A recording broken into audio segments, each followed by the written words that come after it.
Welcome to the Allegedly Podcast with Ink Spot from the 307. Jet. and T.O., your 2019 Murder Chair Fantasy Football Champion. Welcome So back to the Allegedly Podcast. It's been a while. We ain't seen y'all in about 2 years. But we back like we never left, bringing you the most up-to-date fantasy football topics, news, and expertise, some may say. So first, fellas, I guess we got to do it. Let's address the elephant in the room and the reason why so-called allegedly Murder Chair Fantasy Football Podcast disappeared. I'll it let ain't y'all alle- say y'all piece first, and then I'll come in with mine. it ain't allegedly, first of all. I mean, he showed the trophy, and then, prior to the trophy, we had a good thing going on, Some things went sour with certain organizations, and no show. It's still allegedly that's what they think happened. So they're saying that I canceled the show because my team was doing horrible that year, and I told them I wanted to focus on getting the championship. It was just coincidence that the very next season, when I didn't do any of this, the Get a T.O. Baby Jack wins the Murder Chair 2019 Fantasy Football Championship. Just had to gloat a little bit, but it's all good. One day, fellas, y'all will get one of these. So let's get that Hope- out the way. Hopefully this year, man. I mean, it's no salt in my game, the best man won last year and the year before that. So just focus Exactly. on this year. Exactly. And that's what we're going to pick up as we begin the podcast this year, is looking at the recap of our 2021 fantasy football draft. And not every show is just about the Murder Cherry Fantasy Football League. This one happens because it's a jump off, but really it's about fantasy football in general. We're just going to highlight our league we have in the Murder Cherry, one of the best leagues we do believe in our area. So I starting agree. off, we do want to recap the 2021 draft, and we're going to do this in the order of the teams that were there. So let's take us to the draft recap.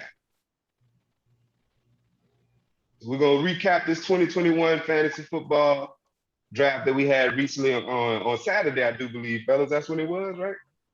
Yeah, Saturday at 6 o'clock Central Time.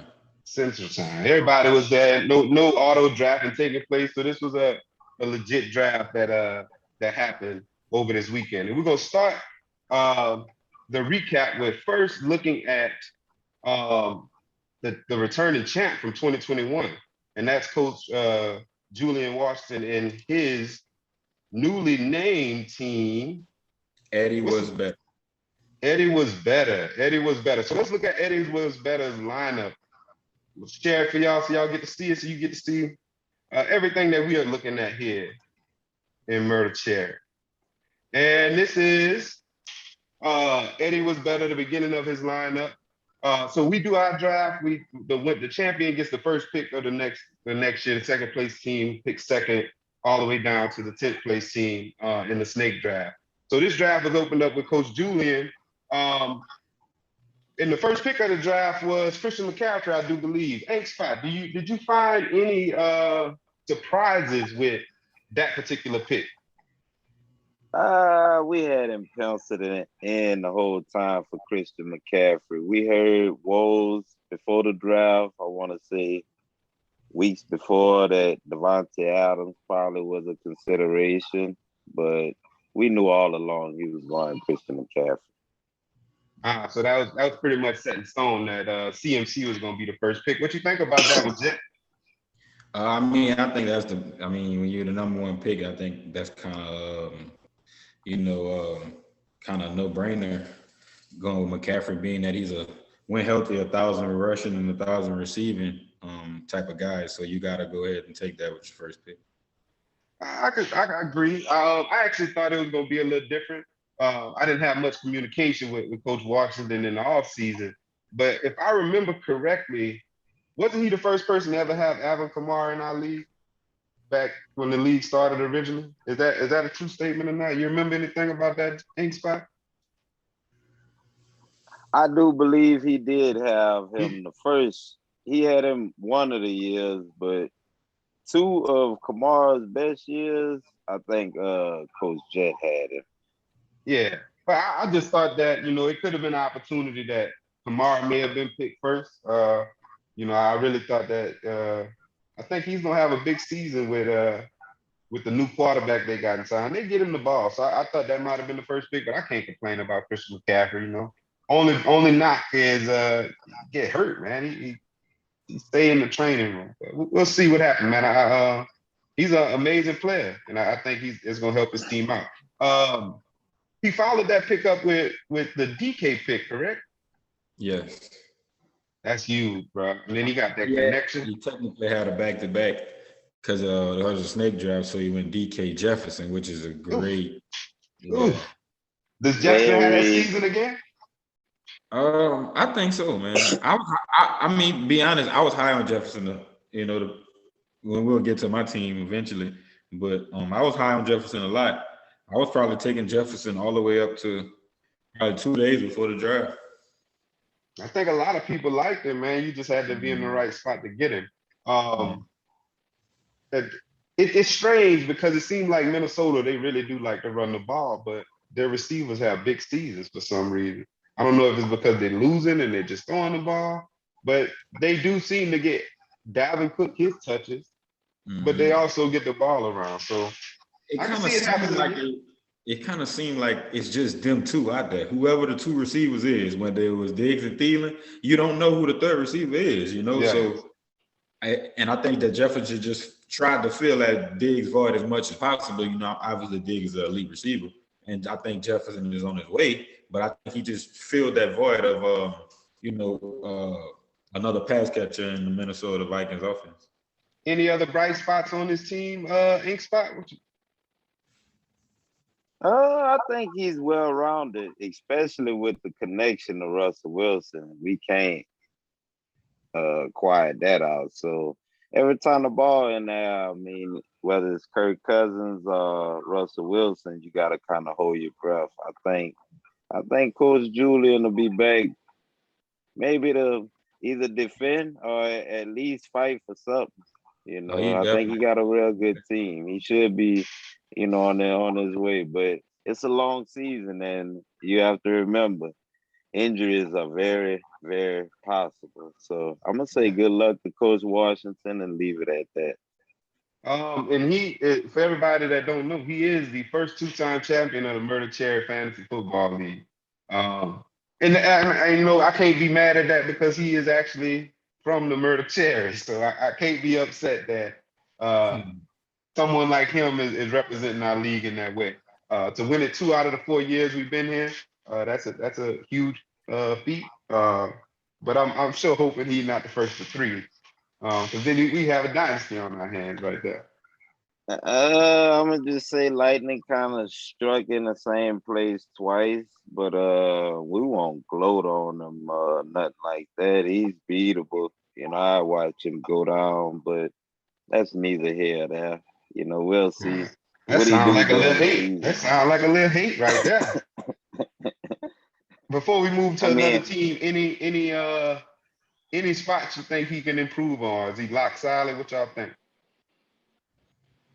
I think I he's. don't think I no think he's. one has a I think he's perfect good. team, so everybody got room for improvement. Now, whether it's at his running backs or his receivers, Sunday and Monday would tell that.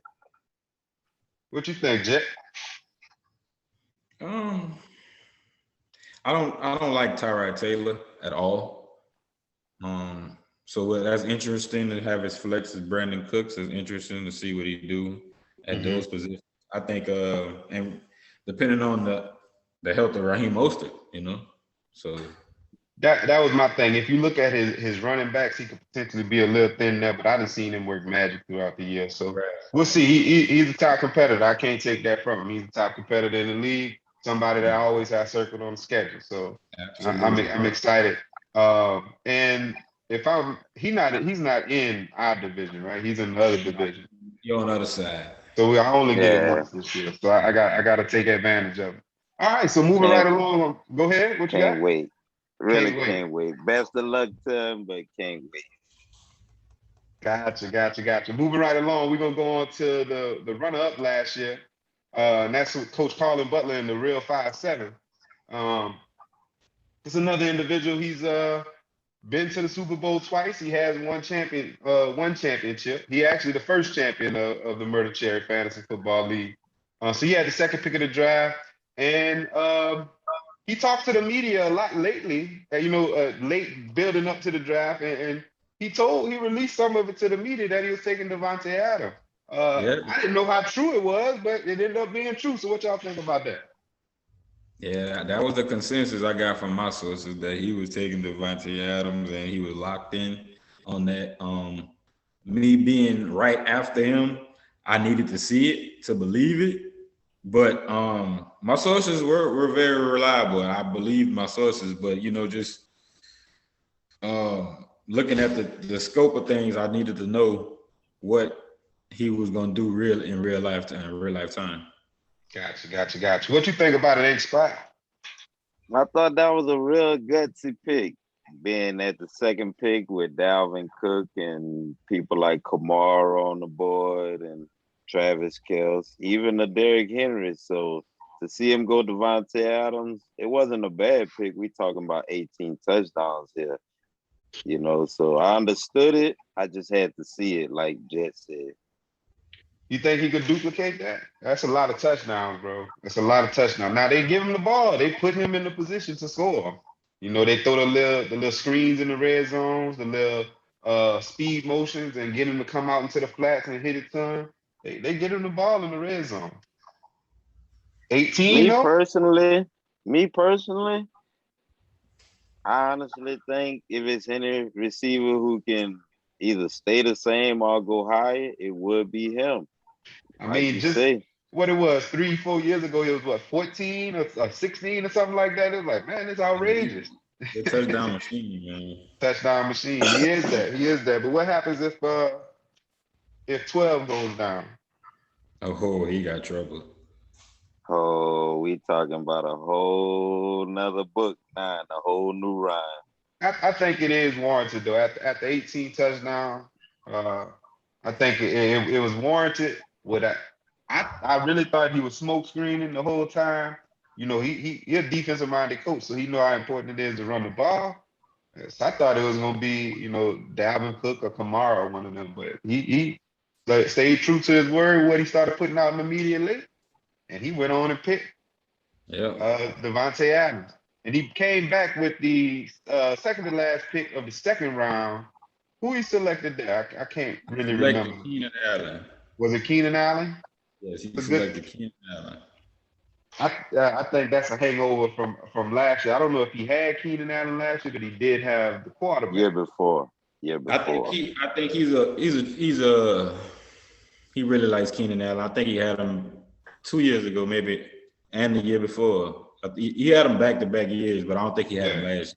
He had the quarterback though. He had the Chargers quarterback, and I think that helped propel him to the Super Bowl last year because that boy started putting up some numbers. Uh, Mm. He's a pass catcher extraordinaire. He's gonna touch the ball. Y'all think the offense still gonna work that way this year? We see Uh, more Eckler and things like that. I think Keenan Allen is a lock. I mean, we've been seeing this for year in and year out. Nah, Eckler volume, I don't think that has nothing to do with him. So if you have Keenan Allen, I feel good about it. Me myself. Nice. He's another one of those guys that has a connection. Okay, he got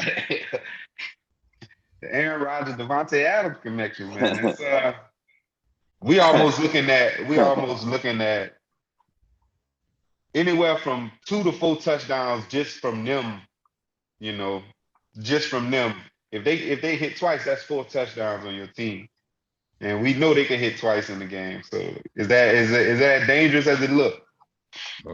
That's 70 points between two players. You could almost pencil that in every week. Jeez. I mean, if Aaron Rodgers throw 3 touchdowns, Devontae probably got 2 of them. And you know what I over the past couple of years, there's usually 2 teams who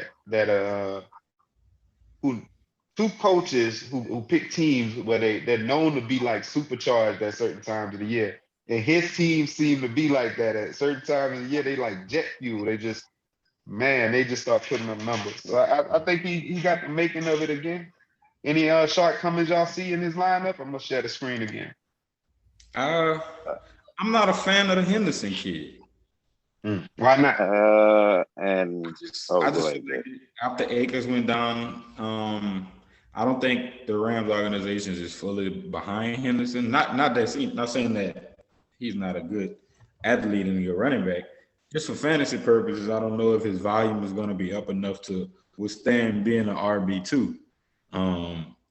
And with the trade for Sony Michel lets me further know that they just ain't just handing, hand the keys over to him.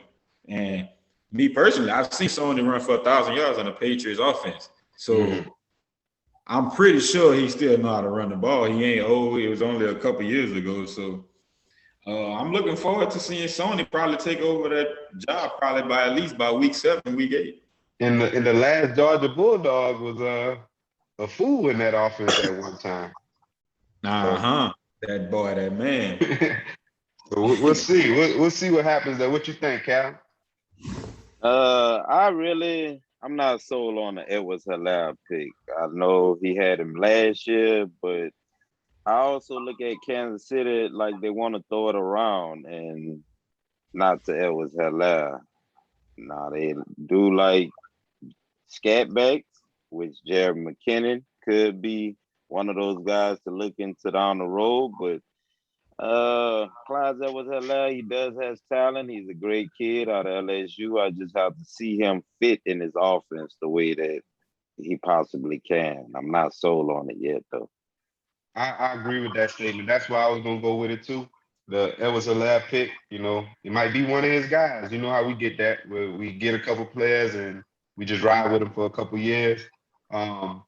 I never thought I would say this, but the McKinnon pick, this might be the place for him. I hate the fact that my Niners gave him so much money and never got nothing out of him, but I think this might be the place for him. And just watching him, and I only caught him in one preseason game, but he looked the part in that offense, right? They could just dump him the Single ball, he could go digits. get some. That one Hey, looked he got cold that. on him. Yeah, he got that one on So, his back. He different out there. So I don't know about that. Where he's strong at receiver, I think he's equally not as strong at running back. Like he's gonna have running backs that need to prove himself, and he's not the only person in the league with that. So we'll talk about that in the future. But I think he got enough firepower to keep him in any game. I would think so, and that's just with the connection he got. I agree. But I've also seen that connection, not Devontae specifically, but Aaron Rodgers and somebody else at a certain point in the season where they just don't show up. So it'd be like one game out the blue, and it could be one of the worst games. I've seen it happen. I participated in one of them one time. No shots fired. No shots fired, but I participated in one time. I mean, it's one of those things. Hey, it just happens sometimes. So that takes us to the third pick of the draft, and that's our own Jet with 438 special. So let's take a look at his squad real quick, and we'll actually get to see what he was thinking with some of those picks.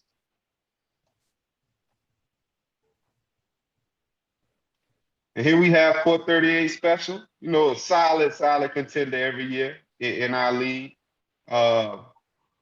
Came up a little short last year. I mean, he had it going and it just came up a little short last year. So talk us through that first pick and what you was thinking leading into your first pick. Definitely with Alvin Kamara. We just wanted to get the band back together off top. Have our foundation very strong. We felt like last year we was on the cusp. I felt like of a championship. We won Juju Smith-Schuster catch away. Yes. From that. And that's and if you're wondering why I don't have not one Steeler on my team, that played a lot into that. Cool. Let me ask you this. Who is your favorite pick of the draft? It doesn't have to be your first pick, but who is your favorite pick on your team?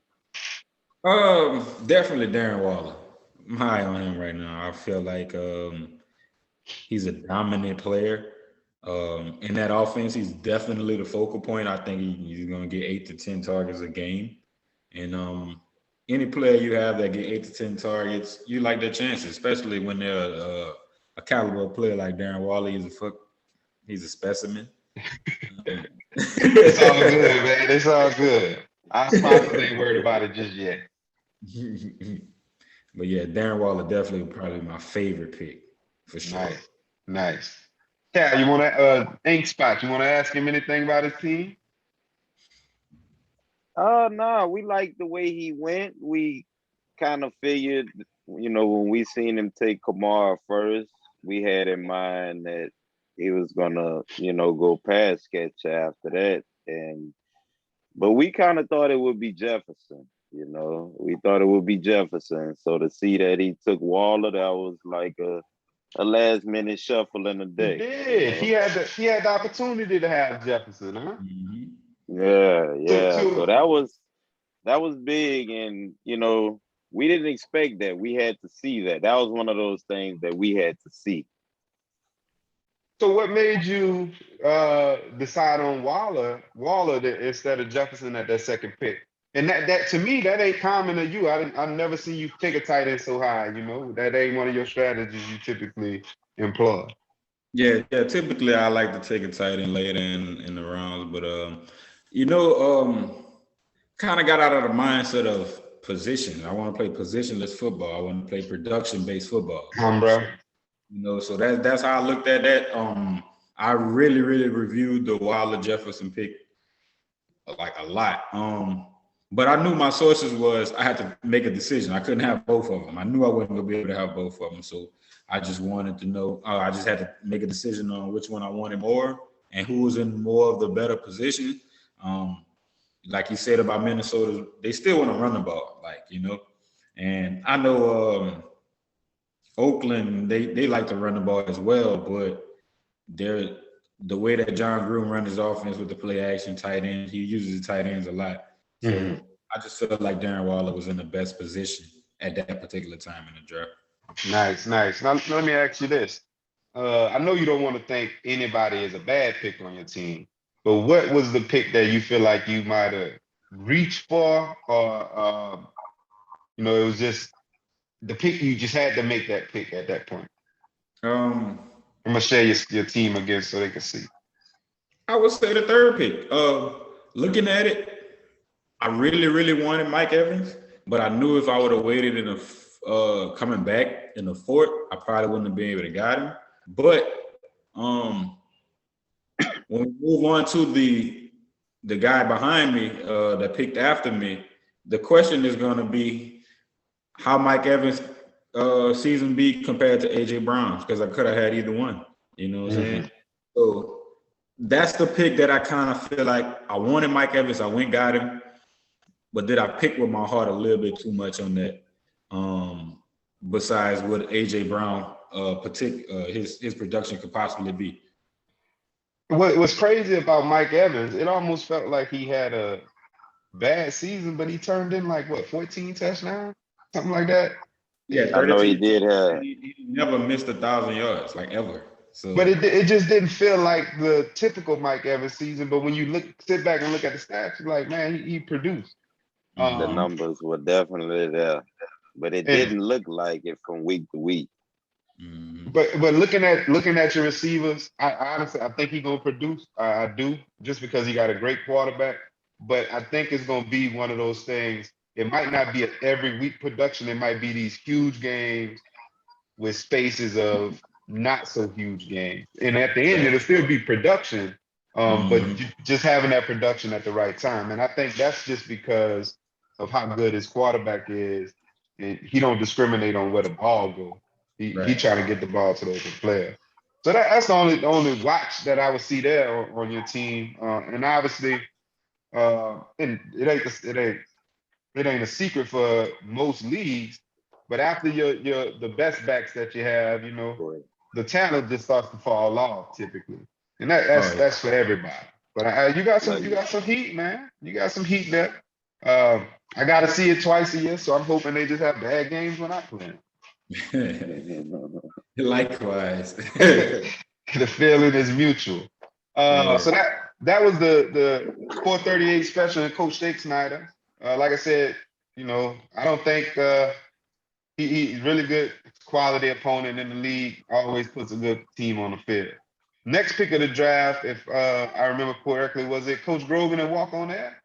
No, it's Coach Courtney Williams. Oh, Coke Boys. The Coke Boys made an appearance. Um, Actually, last year they were a team going into late in the season. People were like, man, his team could really, really do something. And he ended up fourth. But what y'all think about what he did this year? His first pick was Tyreek Tyreek Hill, Hill. if I remember correctly. So Tyreek Hill was taken fourth in our draft. What y'all thought about that? He That definitely shook up. surprised me. That surprised me because the whole time I was thinking we was looking at Derrick Henry at that pick. That's what I mean. He had Henry last year, so I thought Henry. I was thinking Henry too. I ain't gonna lie. What you think, Jet? Yeah. I think we all had him in penciling in for Henry. We didn't think I definitely didn't think Tyreek would go that high, but I know Tyreek is his guy, so He do. He like the big play. He's one of those coaches that he like his team to air it out. He likes the big play. And I can actually say that pick affected the way I was picking at 7 a couple picks later. And I'll talk about that in a second. But I wasn't thinking Reek was gonna come off the board that early. Uh, but we all know what he could do in a game, bro. We all know how he can make Yeah, the numbers just change for you. yeah, yeah. One play, 25 points. He's a 1 to 15 guy, real quick, real quick. Real fast, real fast. I'm guessing his second pick would have been Chubb then. So yeah, Chubb actually dropped pretty far yeah. Yeah, in the draft because that would Mhm. have been pick 10, uh, 16 or 17 coming back. Yeah, right before me, Chubb. I didn't know. I didn't know what he. I knew he was gonna go running back, so I guess Chubb was still kind of like the best running back left, being that he went Tyreek in the first. Mm-hmm. Um, I think overall, man, looking at his team, like I think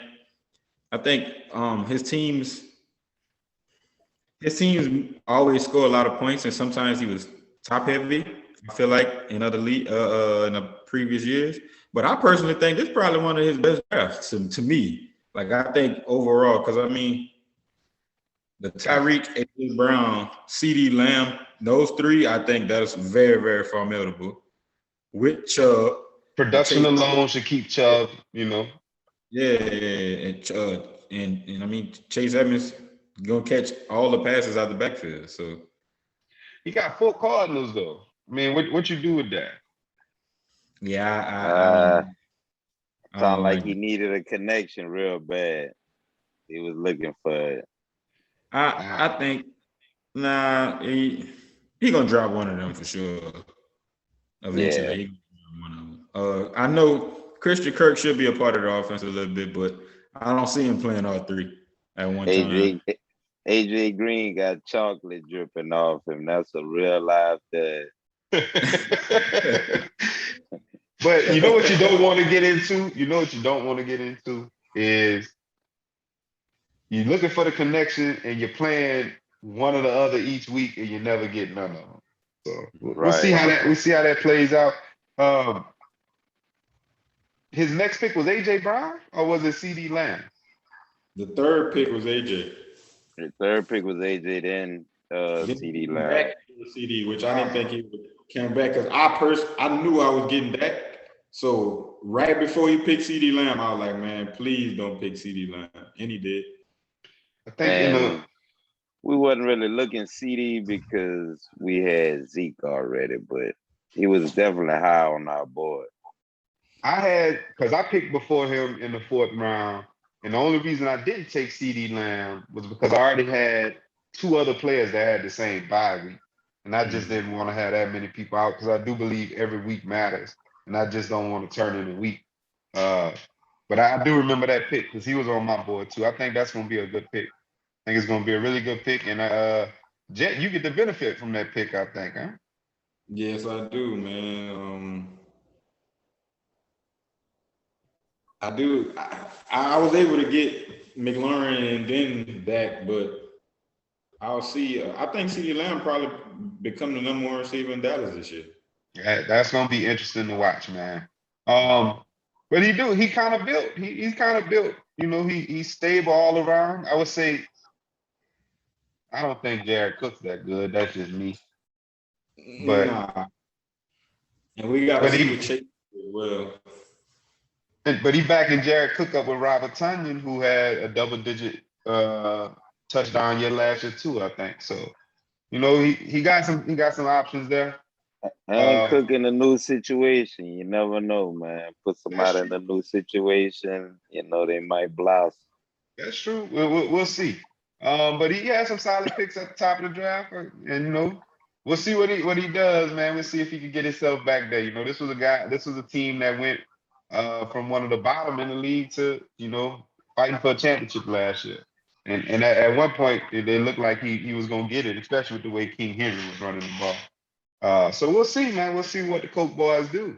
So that'll take us to the fifth pick of the draft, and that would have went to Coach Grogan and Walk On Air, if I'm correct, right? Right. Absolutely. So let's see what Coach Grogan did. And I think he, in true Coach Grogan fashion, taking a running back with his first pick, that was nothing surprising. What y'all think? Yeah. Yeah, we've been in multiple drafts with him for multiple years, and he's definitely a running back, first round type of guy. And he went with somebody that he's familiar with. If I do recall, in seasons of the past, he's had Dalvin Cook before.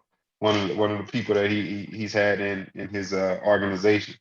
So Dalvin Cook picked that as kind of a no-brainer at that spot. This is a guy who just takes a couple of touches of the ball and he can score you a bunch of points too real fast. You know, and he'll have these just huge games sometimes and put like two or three of them together in a row. But you can almost expect him to miss 2 to 3 games a year, it seems like. So, you know, you you hate for the guys you pick first to go down each year. So, you know, that's the only knock I got on him. I think he's a great football player and he's gonna score him a bunch of points. Who you went with? Anybody else want to comment on that first pick? Who did he go with his second pick? He went Calvin Ridley with his second pick, which I think is a good pick as well to go along with Dalvin Cook. Another big play guy. Yep, big play guy, and he have a history of like I think he's a Matt Ryan, low key a Matt Ryan fan. He always seems like he has a Falcon on his team, Mm-hmm. So I kind of knew he would be looking at Ridley. I think that's a really good pick. I wouldn't be surprised to see him in the waivers to pick Matt Ryan up, like you said. I can see that happening. I remember him having Matt Ryan with players on the Falcons before. Another consistent thing we see is he's one of the individuals who don't mind doing stuff like this with the two players on the same team at different positions. And actually, it worked out in the past for him. So what y'all think about the Chris Carson, Tyler Lockett situation he got? Go ahead, Jet. I like Tyler Lockett a lot. I think he's very, very explosive. I think Chris Carson, he's definitely a solid RB2 to go with Dalvin Cook for sure. It depends on what I've heard reports that the Seahawks are going to try to run the ball a little bit more this year to try to keep Russ upright. But I think it could work out in his favor a lot. I do like that combination of teammates, not so much the other one. Nice. I think it's sometimes hard the case. I think Tyler Lockett gonna be okay. He finds ways to make plays. Yard guy. He finds ways to make plays. Guy. Chris Carson, like you said, he's gonna be solid. If you're looking for somebody to tag along, He's gonna have some days where he'll have a week or two where he might be the leading scorer on your team, because he gets a lot of volume. He does get it. He's gonna get a lot of volume. Um, and he's gonna be solid. He's gonna be solid. So we'll see. We'll see. I've seen him have a better stable of running backs in the past. Um, so we'll see. But I think he got a headliner in Dalvin Cook. I think Calvin Ridley is gonna be solid. Uh, Justin Abab, if he could back up the Herbert, whatever his last name is. If he could back up the year he had last year, that's gonna be tough. Um, any surprises on his team, or any spots that you think that they could just get a little bit better at? Go ahead, Kev. I think at tight end, I don't think he should be sold on Eric Ebron. I think he's a good athlete, but in this Pittsburgh offense that's supposed to run the ball more and get Najee Harris these looks, I kind of wonder, why does your tight end fall, who wasn't already that big in the offense already? And you got three receivers around that. Three receivers that are pretty capable too. So I don't see him getting every week style of volume and stuff like that with Ebron. Right. And you said he got three receivers ahead of him with Ebron. He got one of those receivers as well. So how does that work out? Oh, I didn't realize that. He has two Yeah, that's why I said I players like on the that. same team. That's why I said I like that, the Seahawk combination of teammates rather than the other one, meaning Ebron and Juju. I see what you're saying. That's gonna be interesting, bro. That's a lot. That's I four think players. I always like the way that Coach Grogan drafts, though. He always drafts a great team. He's great at scouting talent. I think he's gonna be got a good team. He's been to the playoffs every year. So Yeah, he's consistent at being there. He's one of the teams that you expect to be there around at the end. But four players two organizations from two organizations on the same two teams, that's gonna be tough. What happens if the offense just ain't clicking that day? That's potentially two duds. Yeah. In your lineup. And what if both teams have a bad day? So we'll see. I do like Nino though. I like Nino, and I honestly think Nino gonna end up being the best of that threesome over there in Tampa Bay. I think if he plays the role of the Julian Edelman and the Wes Welker, which I think even at this point in his career, he's better than either one of them at their best in their career. He could be special. That could be special. But they got talent over there too. But I like that Antonio Brown pick a lot. I think it's a good one as well. Nino, they say Nino look back to his regular self. So if he can act accordingly, the sky's the limit. And another player that you can almost always bet you'll find on the Coach Grogan team is James White.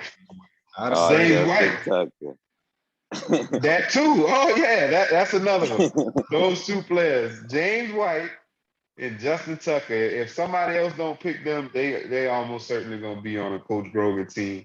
And Justin Tucker gets some points, man. He gets you some points. He gets you some points.